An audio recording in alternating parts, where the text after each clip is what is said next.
Testing. Hello, everyone. Welcome to the Thursday noon Road Gateway Rotary Club. And thank you to our greeter, Jean Lucido, the pledge and doorway test, Valerie Volmar. Valerie Lovelace. One of my professors was Valerie Volmar, so that's how much it stuck in my head.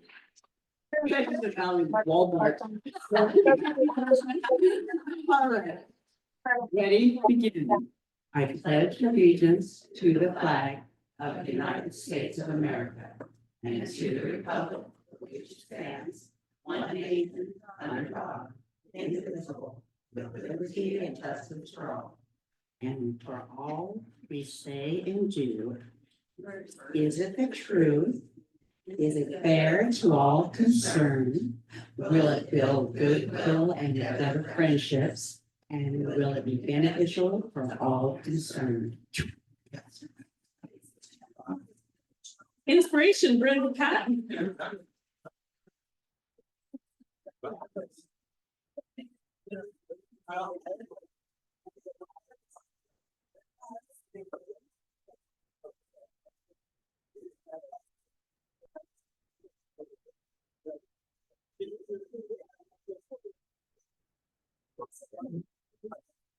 I'm not going to give my usual prayer, speech, meditation, because when I was cleaning out some of the drawers that my husband had, I found a copy of the Cherokee prayer that he had in his papers, and I thought I'd share it. The Great Spirit Prayer. O Great Spirit, whose voice I hear in the wind, whose breath gives life to all the world, hear me. I need your strength and wisdom. Let me walk in blue. Make my eyes ever behold the red and purple sunset. Make my hands respect the things you have made, and my ears sharp to hear your voice. Make me wise so that I may understand the things you have taught my people. Help me to remain calm and strong in the face of all that comes toward me. Let me learn the lessons you have hidden in every leaf and rock. Help me find compassion without empathy overwhelming me. I seek strength, not to be greater than my brother, but to fight my greatest enemy, myself. Make me always ready to come with you with clean hands and straight eyes, so that when life fades, as the fading sunset, my spirit may come to you without shame. Thank you.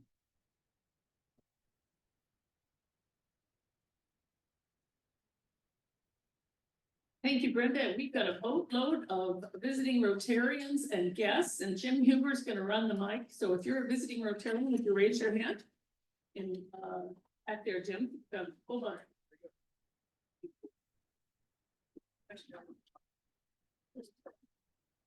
Bill Wood from the Friday Greater Grants Pass Rotarians. Welcome. James Ramirez, also from the Friday Wonderful Early Morning. Welcome. Richard Bush, also from the Greater Grants Pass Friday morning. We get up way too early Rotary group. Welcome to you. Okay, other visiting Rotarians?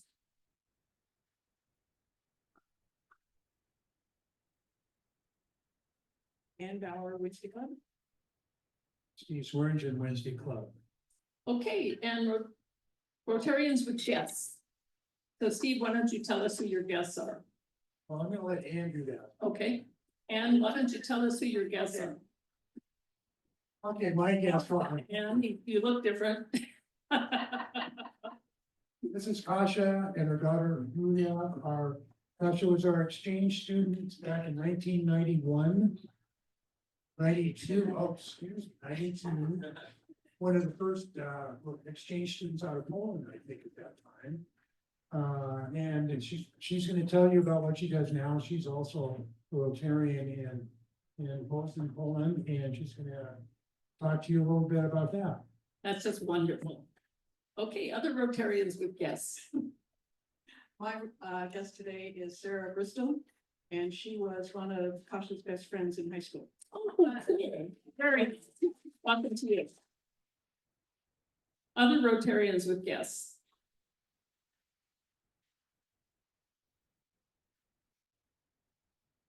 I have my two youngest grandchildren with me here today. This is Jace Looney, and this is sister Alexis. And Jace, for his first year in middle school, got straight A's. And Alexis got student of the month for GP. Wow. Any other guests? Boy, we're just full of dignitaries today. That's pretty exciting. A few announcements. Do we have any announcements? If you want to come up here, we do still have t-shirts available for Porch Fest. I'm actually helping facilitate sales of art in the garden tickets because they've had a few health problems through Grants Pass Museum of Art. They're a little bit behind. These are $25 and the program is your ticket. So if you want one, please come up and see me, and thank you for being supportive. We also have well, we're gonna wait until the Friday Club talks about their program. And meanwhile, Heather, we just want to acknowledge Heather, who's back here. She has been a wonderful helper in the past year. She puts up with all of our miscellaneous personalities, and she has a brand new, beautiful baby granddaughter. Congratulations. Okay, announcements, come on up.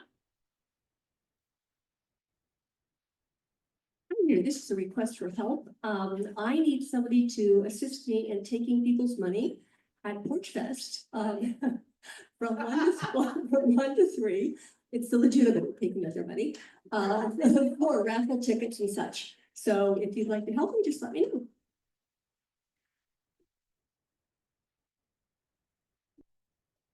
A card for Jim to get well that's going around, so if you still need it, let me know, because we gotta say, get well, Jim. For fever. Okay. Hi, I'm from the Friday morning way too early Rotary Club. I've got some actual tickets. I came here before and talked about it. I didn't have tickets then. I do have tickets now, so please corner me if you want one of these. And also, when I was here before, a real nice lady came up to me and gave me a check, and I didn't have a ticket for her, so if she's here, was that you? Okay. First Crush, the 21st of June from 4 till 7. It's really cool. We have wineries and we have restaurants, and it's gonna be a good time.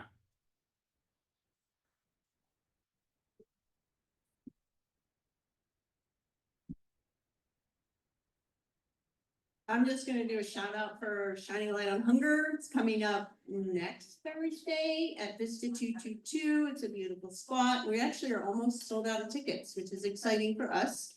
So if you need tickets, you need to get them by June 10th.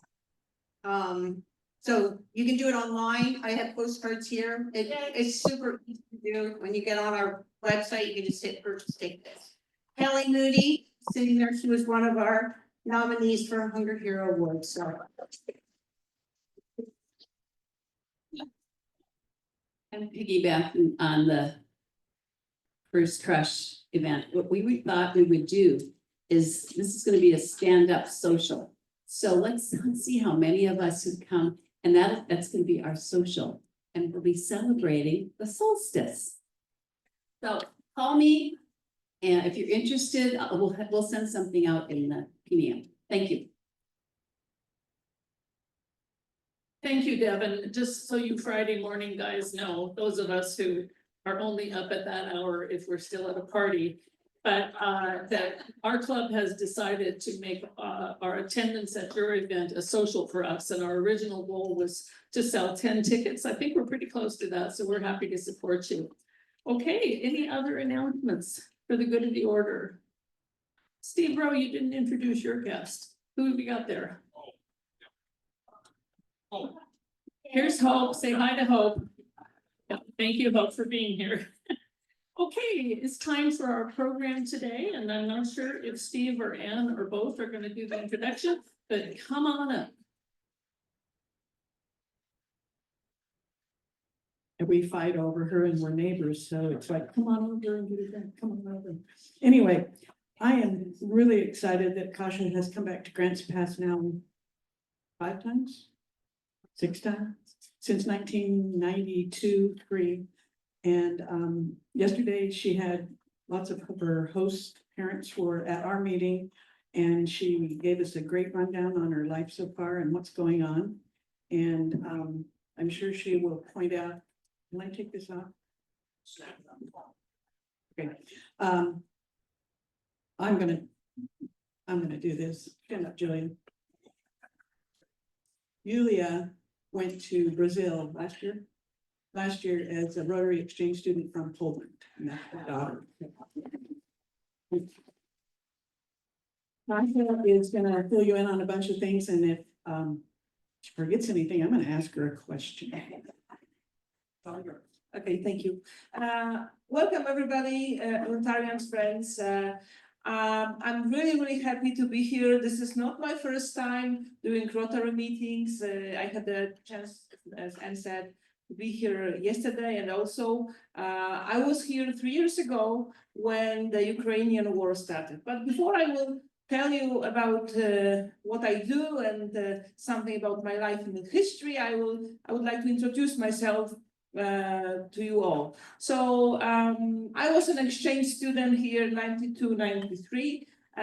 Yes, one of my best friends was Sarah, and I'm always happy to meet her again. And right now I'm a pathologist. I work in a university hospital. I also teach students, and I have 2 kids. Julia, who is 18, and Wojtek, who is 21. He's second-year medical student, and he couldn't come here, even though he was so upset about it because he has to study for his exams. I also have a dog, and for me, it's so great to come here, and I could, and my kids also come here. And whenever I'm on the plane, I land in Medford or Portland, I say to my kids, this is so amazing that 1 year in my life, 92, 93, has changed so much, because I gained friends, I gained family, my kids gained grandparents, and with a very short notice, we can always say, hey, we think we might come and visit you, and they are ready for us, they are happy for us, and we just feel like with the family. So this is the most important thing I have gained. And Steve and Nancy, they are the people who I could always count on. They are very supportive, both for me and for my kids. They're just like my real parents, and it's good to have 2 sets of parents, you know. So they have been with me in good times, in bad times, and I think my life wouldn't be the same without them, because this is also thanks to Steve, who, when I was an exchange student, told me, Kasia, one day you will become a Rotarian. I said, okay. I didn't, because Rotary clubs were not that popular in Poland. We were a communistic country, so we only could open Rotary clubs after the system changed. So it took some time, and I was busy studying, and then I had 2 kids. I didn't have time to do something for other people, except my children. But after some time, I decided that I really need to do something, and I promised Steve that I will become a Rotarian. And I joined Rotary Club for more than 3 years ago, just before the Ukrainian war started. And this was just the right time, because with the connection with you guys, with Rotary in Grants Pass and Oregon, we together could do a great project, because we gathered more than $100,000, which was spent on medical equipment for Ukrainian hospitals in urgent needs.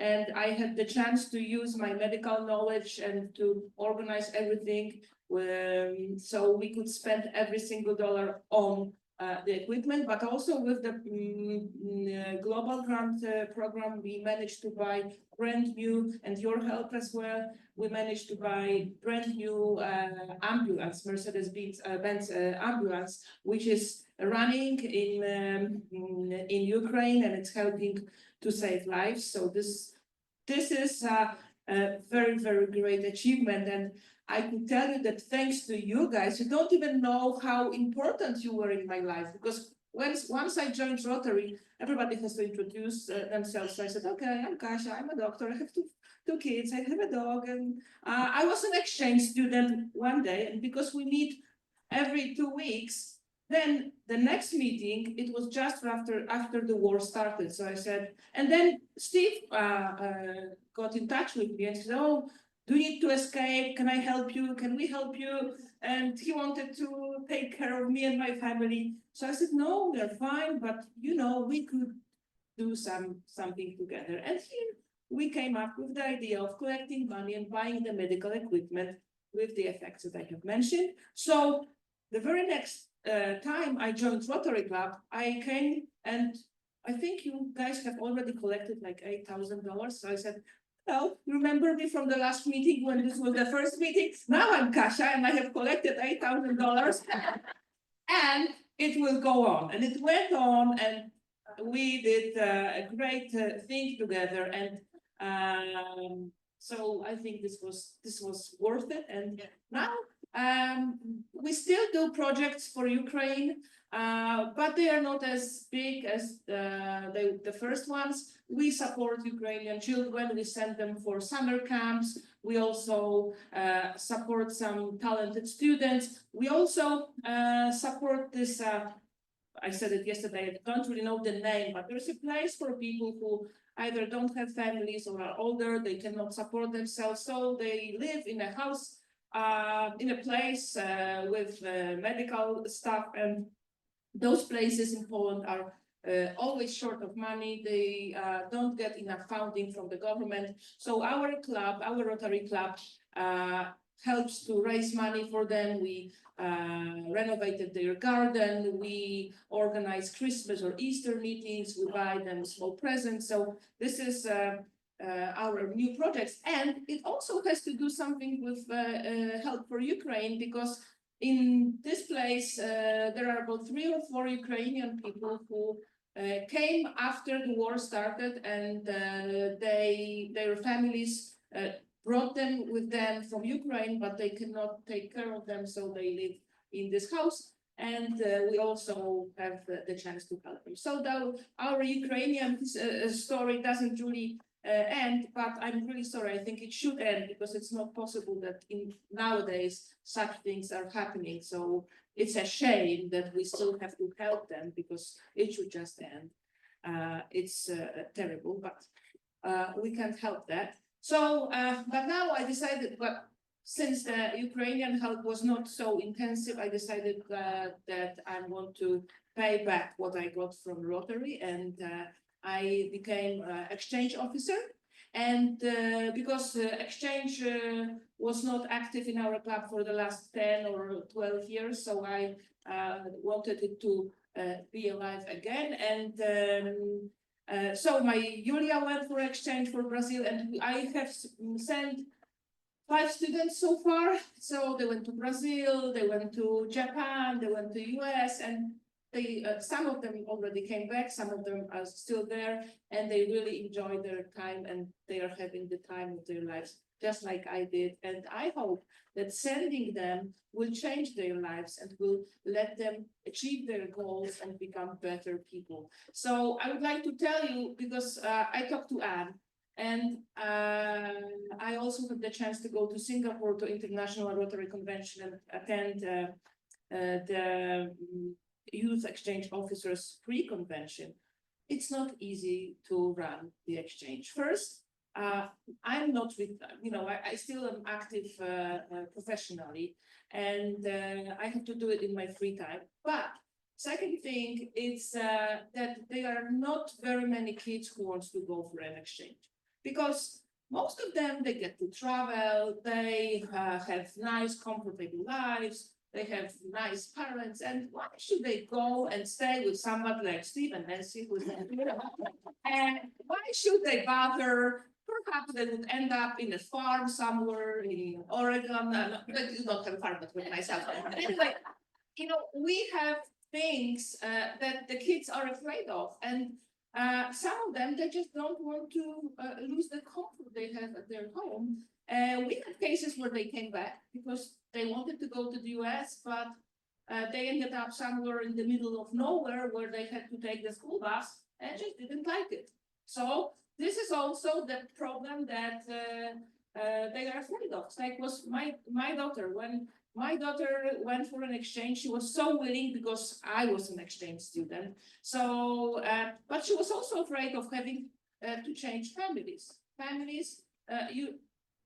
To make the full out of your exchange, you really should have more than 2 families, because then this lets you get to know the culture, different lifestyles, and this broadens your horizons. So this is the problem that we are facing, and I know that this is the problem that Anne is facing. And I hope that by coming here and talking to you and showing how Rotary Exchange can change your life, you guys will be active and will help Anne to find host families, because this is the nightmare. Except finding good students, once you find them, they are really cool kids. But finding the host families, it's a nightmare. Not nobody, but not very many people, they want to take the responsibility and host exchange students. Okay, it could be, it gives you more work, then you have to worry if the student doesn't like it, but it really pays off, right, Steve? Yes. So this really gives you opportunity to gain new family members. You can always go and visit them. You can stay in touch with them. They can always come and visit you.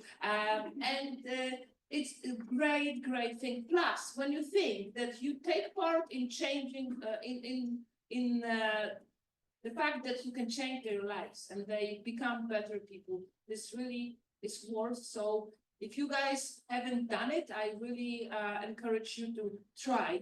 And the good thing about being a host family is that you don't have to take the student for the whole year. It's just 3 or 3.5 months, right, Anne? And even if you are not very happy with that, then you can always think, that it's going to end. But on the other hand, this is what we think as well.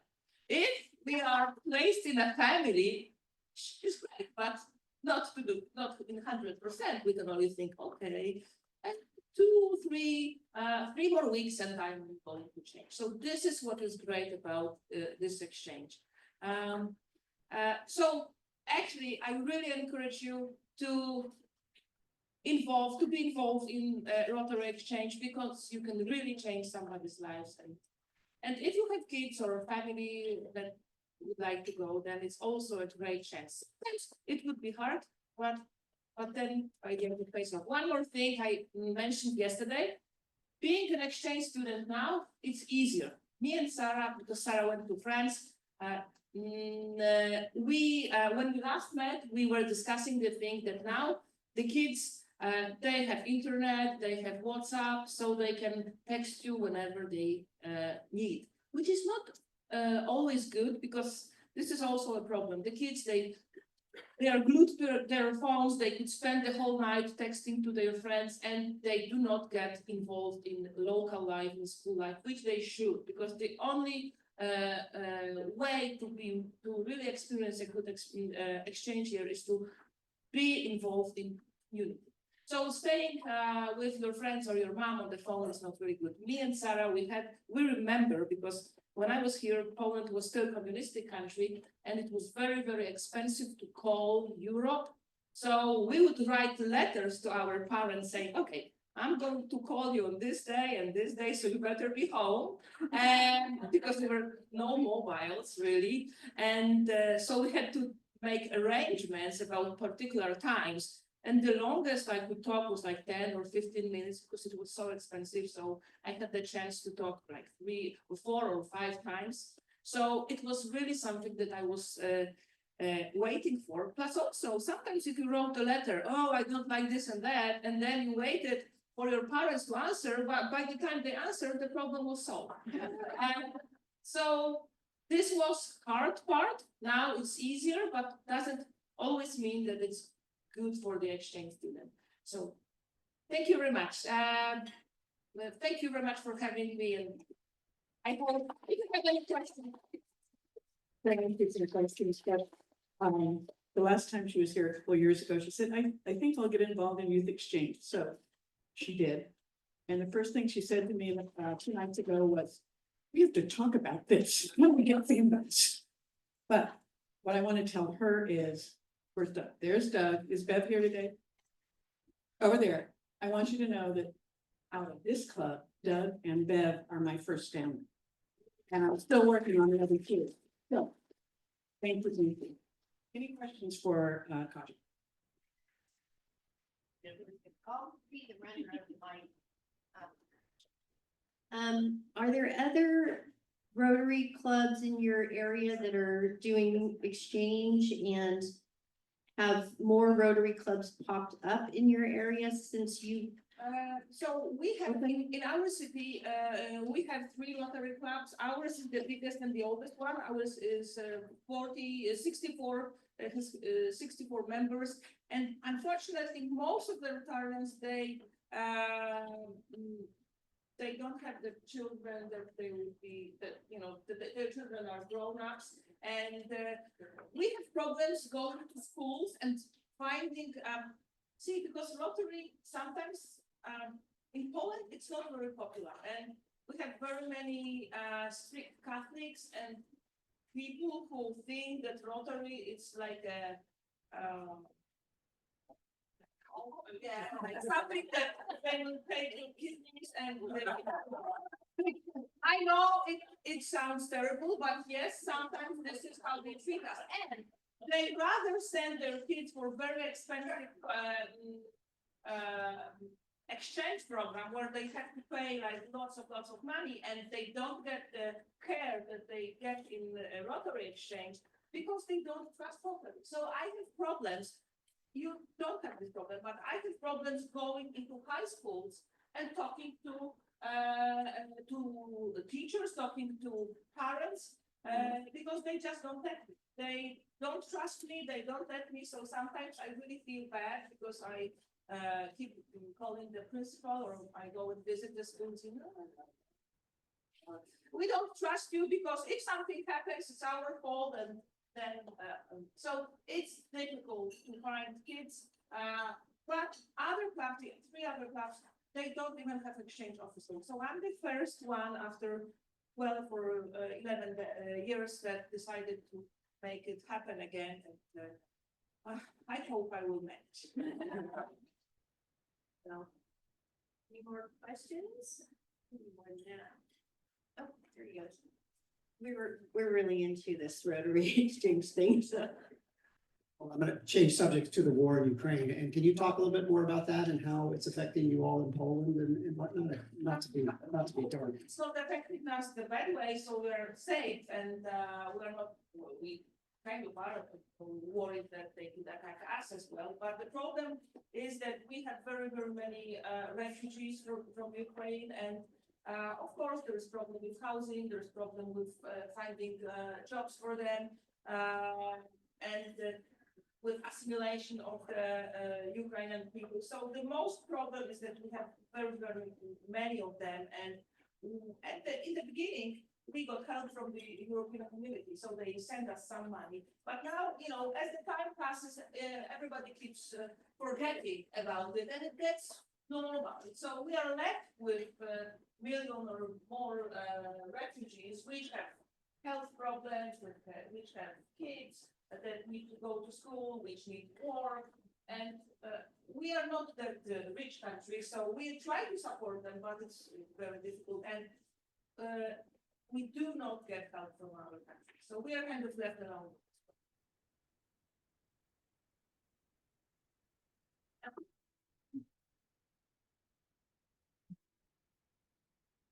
Well, so I know you just had an election and the kind of to the right conservative candidate won, basically on a platform of immigration. So do you see a change in the refugee situation happening? Is that your guess? To tell you the truth, this wasn't the candidate of mine, so I'm not really happy with the result of the election. And he is rather against any immigration that comes to Poland, which I think it's not really good because we need to help people in need, right? I'm not talking about taking everybody, but we need to understand that they have really big problems. They lost their houses, they lost their family members. My friend, our past Rotary president, he went to Ukraine like 2 weeks ago, and he said that in one city, I don't remember the name of the city, but they had this big market here, and they had like posters of soldiers who died. It was a small city, and they were about 300.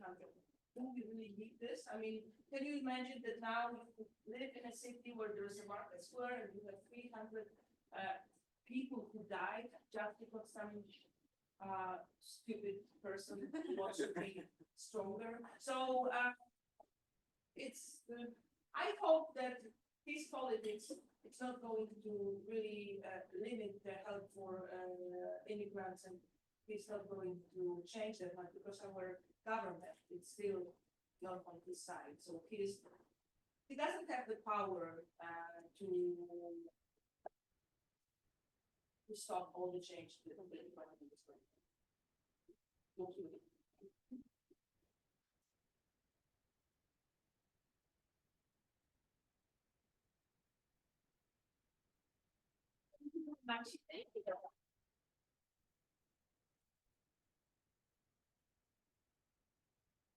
Thank you so very much for being here. A fascinating presentation. It's wonderful to see the relationships that have continued, and Sarah, we're happy to see you here as well. So I think it's time for sergeants already. Are you ready for us, Kelly?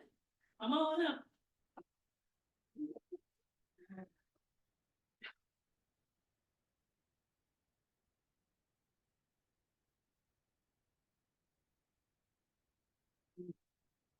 Gosh, it's nice to see all these faces here. I wanted to just tag on to what Patrice said earlier, Patrice, what she said earlier about how important the food bank is to us right now. I'm saying that because in our local government and federal government, I don't want to get political here, but stating the facts is that we're going to have people be very hungry because of SNAP benefits possibly going, if not away, making them quite difficult to get for people in need of food. And Medicare, Medicaid, mostly Medicaid issues. Anyway, we need to supplement the food bank. And I was talking with Patrice about that. And Patrice, before I began as Sergeant at Arms, would you please tell us what foodstuffs should we be bringing in? What should we focus on? How should we be bringing those in? And that sort of thing. Well, just really quickly, Josephine just came back from a conference with the Oregon Food Bank. And she got back and said, how was the conference? And she said, sobering. And one of the big issues, especially with SNAP going away, is that it's going to have the trickle down effect. So there, all these rural communities that have small grocery stores are actually relying on people to shop who have SNAP. So when that starts happening, the ripple effect of what's going to happen to our local businesses is going to be even greater. So there's a lot of that coming down, and I said, well, what was discussed, and really advocacy is going to be the way that we're going to move forward. So when we have people that can write letters to, our constituents that are making those decisions is gonna be the biggest thing, but there'll be things coming out that the food bank will have with talking points that I would be happy to share. That we can, as we move forward with the food crisis here in Josephine County. As I mentioned, we brought in 125 pounds, which was great. It wasn't there this week when we dropped it off, but any food that we can get, of course, proteins are the most important. Bruce, you're here. I mean, we do a lot with Fresh Alliance. We're gonna try to grow that program, where we're going to the grocery stores to get food for some of the organizations that we're working with. But really, anything that is the proteins, kids' food, is really the most important thing that we can get. And when we get it from organizations like this, and I said before, we know that it's not expired food. So when we have the big food drives, while they're really great, a quarter of often what we're getting is expired food. Produce. Summer gardens. Last year, we had about 10,000 pounds of food. We've already had people bringing in tons of lettuce, peas, so any kind of fresh produce, that's a very welcome, for all the clients. Out in Williams right now, White Oak Farm is actually coming directly to our Williams pantry and dropping off fresh produce. So any of that kind of stuff. We can't take eggs, unfortunately, there's nothing with the USDA, but any kind of fresh produce all summer long. Oh, kids' foods, really think about what kids like, granola bars, applesauce. There's so many different kids anymore, grandkids, but peanut butter. Any of that stuff that kids are gonna be home all summer with, because some of the school programs are being cut for the summer. And as I mentioned at the last meeting, we have, 12 school pantries now. So I know Dennis is taking off right now before school, the school's ending, but they'll pick up again at the end of June and delivering food to kids that need it. Thank you. Thank you for John Walker and Steve Rowe, who's listening here. I see. Thank you so much for always helping us with Hunger Heroes. I just want to add a quick anecdote. I still subscribe to the Chronicle of Philanthropy, which is for professional fundraisers.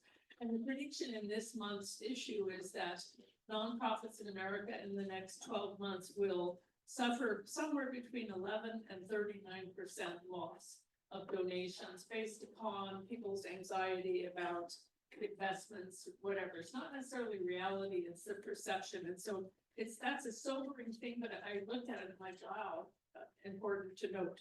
Back to you. Well, let's have some fun. After all this. So thinking it's summertime, right? Okay, so what I thought I'd do is talk just a little bit and then let you do some sharing, all of you, because you're all part of this.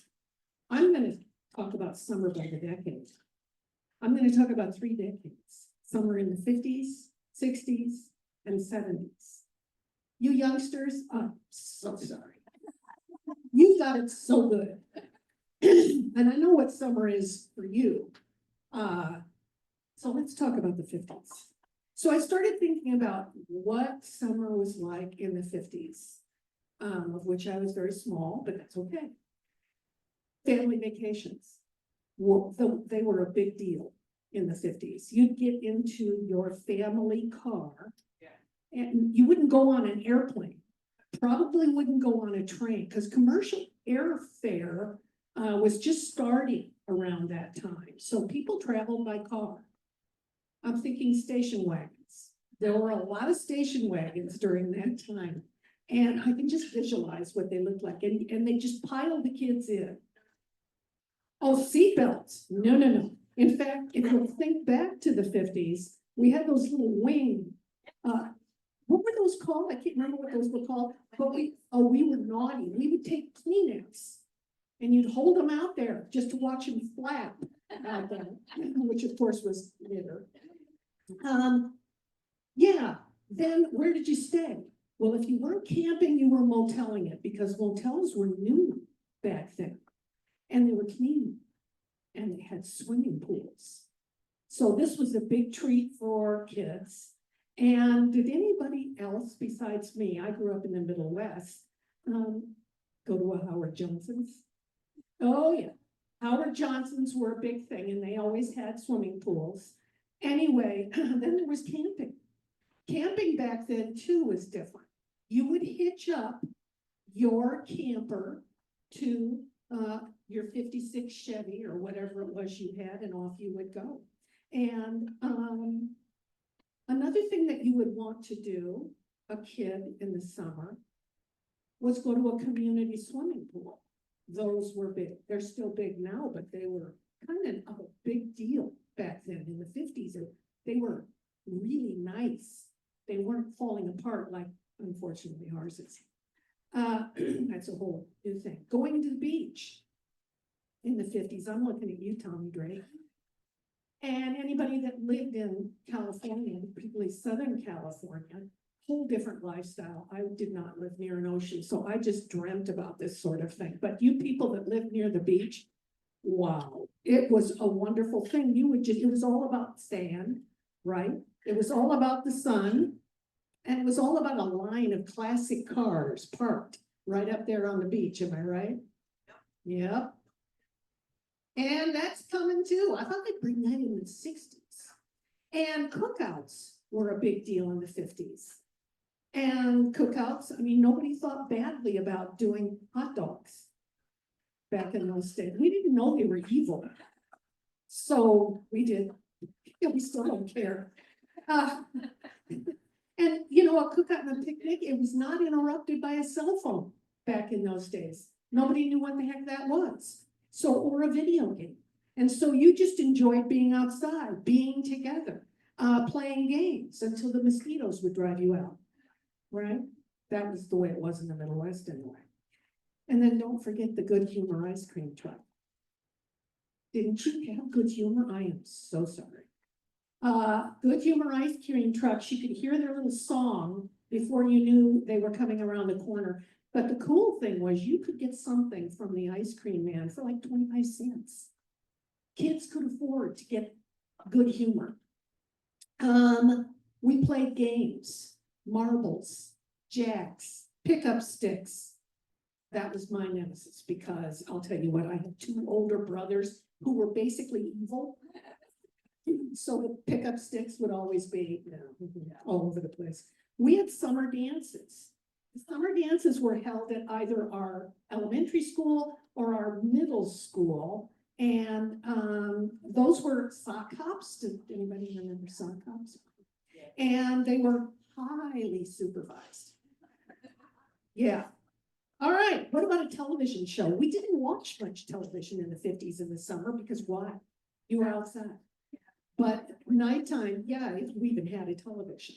You didn't have that. I'm sorry. Because there were some fun shows. Route 66. Anybody remember that one? Yeah. And one of my favorites was Twilight Zone. Oh yeah. Yeah. And let's see, Outer Limits. What about a favorite food? Well, I mentioned hot dogs. My favorite was A&W Root Beer Stand's chili dogs. Remember those? And I was going to mention that later too, because that was a 60s thing as well. We had these root beer floats, but where I come from, they call them black cows. Did anybody know? No, just us? Okay, I'm glad I did. Oh, there's someone. Black cows. Okay, so you know, yeah, because I think we're from around the same area. Yeah. All right, what am I missing from the 50s? Should I go on to the 60s? All right, moving on into the 60s. This is the rise of the beach bum. This is when, yeah, everybody spent their days, especially if you lived by a water, you spent your day just in the sun. And the fashion at that time then would be bikinis because they just were coming in, board shorts, and of course a board, surfboard on the roof of your Woody. I always thought that was just on a Beach Boy album cover, but you know, there were people that actually got to have those. Radios. Everybody had a transistor radio. How many remember transistor radios? Oh, yes, well, of course you do. And those grew up to become boom boxes. Remember that? Mm-hmm. Yeah. And I did not get to experience any of that board surfing, all of that. I gotta tell you what I did in the summers. I rode horses. Yeah, because I grew up riding horses. And so, and I'd go on trail rides in the woods, which we thought were cool. And we would ride in our two-piece or bikini or whatever. Yeah, me with red hair, I was just crying. The 1960s, that was a golden age for road trips. This is when VWs came into being. And you might have a VW, which you would cram like 8 people in and go on a road trip. Am I right? And it was not about where you were going. It was kind of about the adventure, right? Yeah. And we would just kind of hit the open roads. This is when Route 66 became a big deal. Summer camp. How many of you actually went to a summer camp? Okay, look, that's not all of you. Interesting. My husband never went to a summer camp. He was 10 of 11 kids. So summer camps were really not about us going to camp. It was about our parents being released from their children for a week, 2 weeks, whatever it was. We didn't realize that. We just thought, oh, they're so wonderful to let us go and pulling up the money for it. No. They wanted us gone. This is when commercial travel on airplanes started. And if any of you remember, going on an airplane at that time, it was a big deal. It was fun. It was very cool. People smoked on airplanes. You remember that? We didn't think about the air quality. No, there were ashtrays. People dressed up to get on an airplane. The food that was served was good food. And you weren't shoved around like cattle. It's all different now. Yeah, now it's not so good. The parks. This is when America's national parks became a big deal. Am I right, Jim? Well, that's a disappointment. Okay, but it did. And oh, I have one that I love. Drive-in theaters. Okay, is there anybody besides me that remembers cramming ourselves into the trunk of a car so we could get in free? Anybody else do that? Not just me? Okay, good.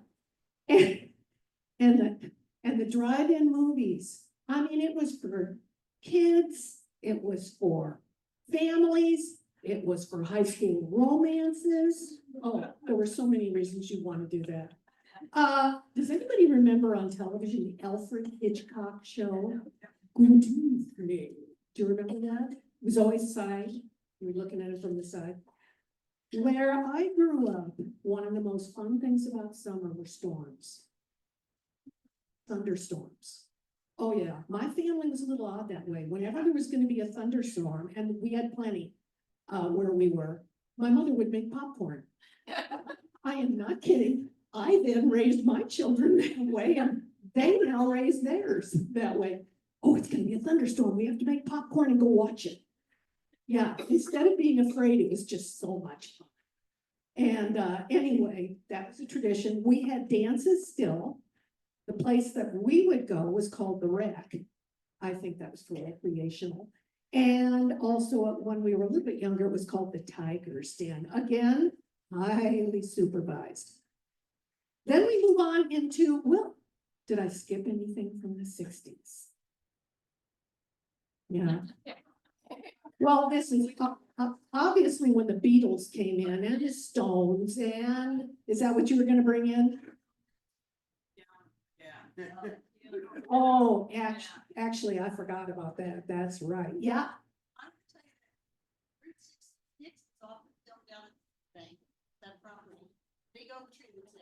Oh my gosh. She comes back and has given us all kinds of. Oh, wow. Yeah, I love that. Yeah. So 1970s, let's move on into the 70s. You know, this happened really in the 50s, 60s, and 70s, but one thing I want to make clear here, kids, their main transportation was a bike. And anybody that grew up in that era knows that. You did not want to ask your mom to drive you anywhere.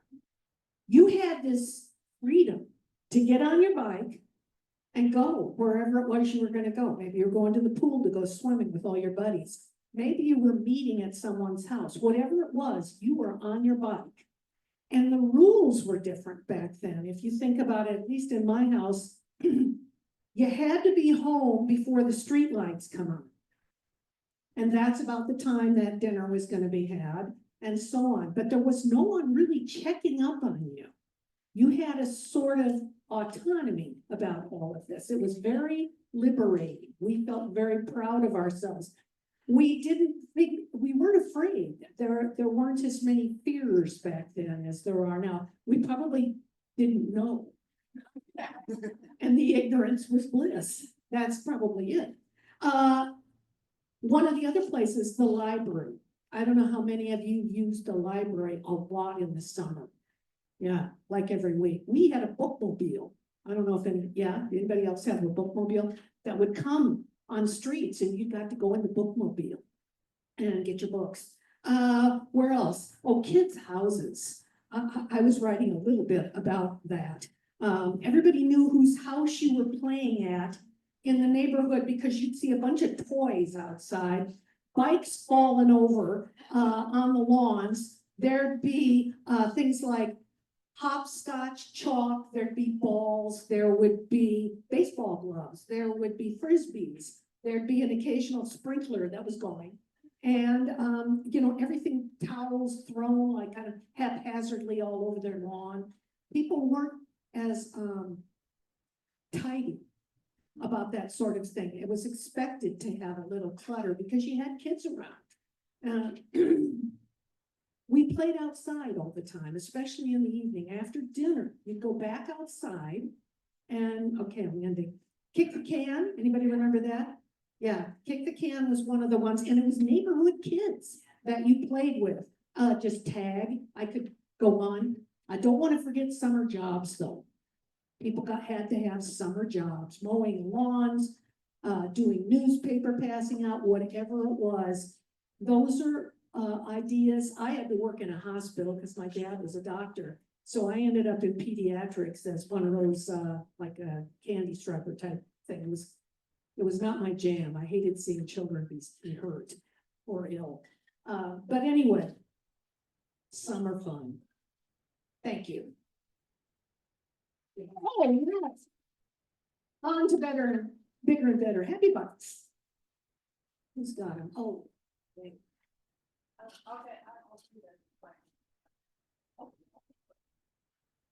Okay, so most of you don't know it, but at the Raptor Creek Farm, we have a volunteer who, when you have a birthday, she makes a cake for you, exactly what you want. So for lunch today, I had a chocolate black cherry cake with whipped cream.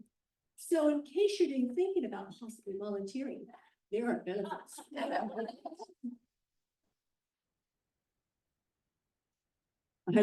I love the stories of going back in time, and we didn't have a lot of money. I didn't go to camps. There were 6 of us, and we always had a station wagon.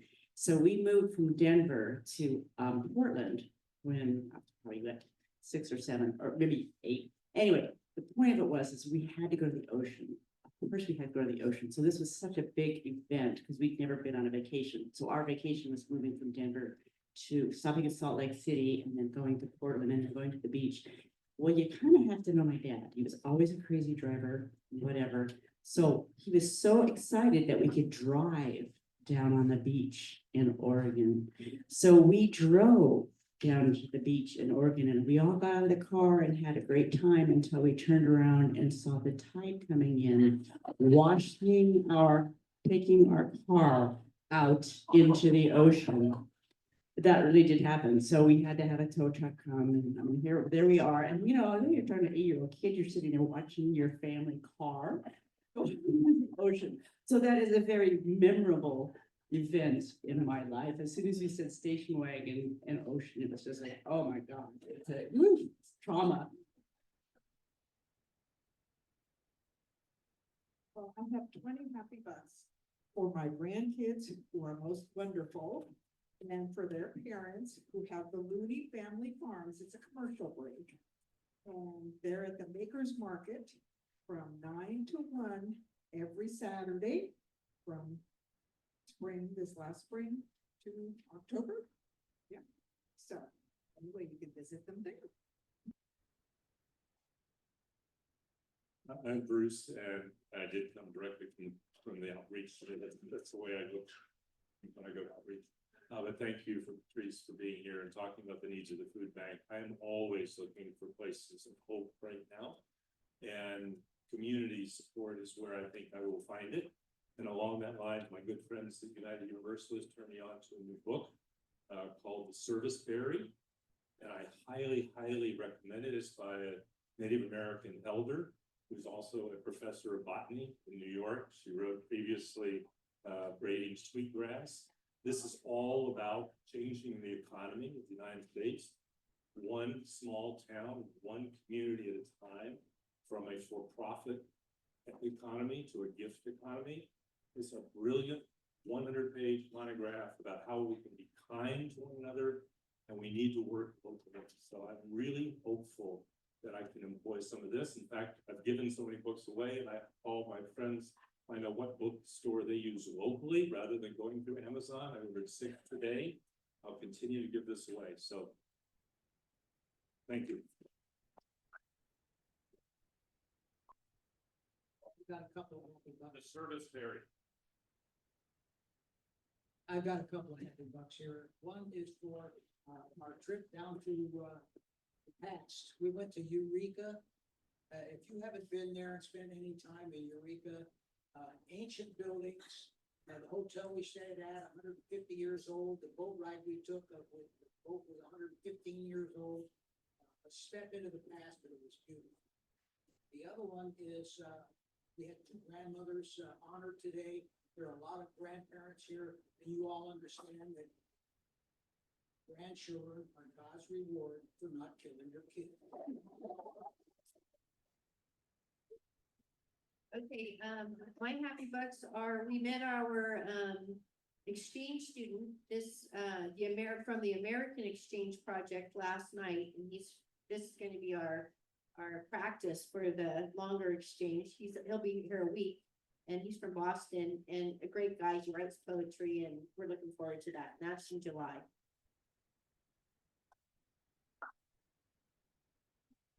I have happy bucks for a new grandson who's doing fun. And also I wanted to remember about roller skates that you put on your shoes. Yeah. I have happy bucks. I have some friends coming into town next week, and he lives in California, Northern California, and he's like, I heard like there's some porch fest or something happening while we're visiting, and can we go to that? So I have happy bucks for that.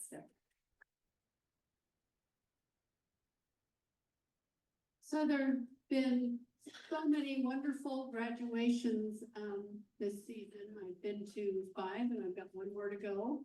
But at the Gladiola graduation, Doug Walker was recognized as an outstanding volunteer for Gladiola. He has worked on the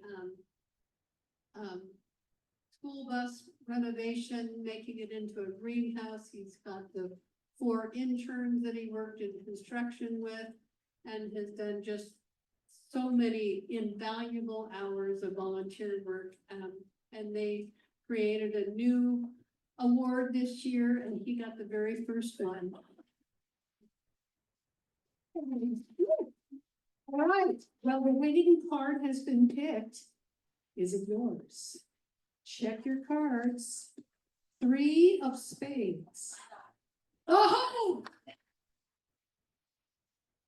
Thank you, Kelly, and thank you everyone for another great meeting. Thought for today, strength does not come from physical capacity. It comes from indomitable will. That comes from Gandhi, and we will see you next week.